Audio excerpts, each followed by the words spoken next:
If you're experiencing connection errors on your Steam Deck, follow these steps to troubleshoot and resolve the issue.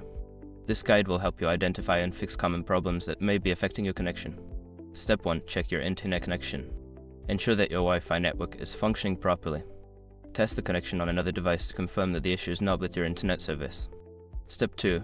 Restart your Steam Deck. Power off your Steam Deck completely and then turn it back on. This can help reset any temporary issues that may be causing connection errors. Step 3. Forget and reconnect to Wi-Fi. Go to the Wi-Fi settings on your Steam Deck, select your network, and choose the option to forget it. Then reconnect by entering the password again to establish a fresh connection. Step 4. Update Steam Deck software. Make sure your Steam Deck is running the latest software version. Go to the settings menu, check for updates, and install any available updates to ensure optimal performance. Step 5. Reset network settings. If the problem persists, consider resetting the network settings on your Steam Deck. This will remove all saved networks and settings, allowing you to set up your connection from scratch. By following these steps, you should be able to resolve connection errors on your Steam Deck. If issues continue, consider reaching out to Steam support for further assistance.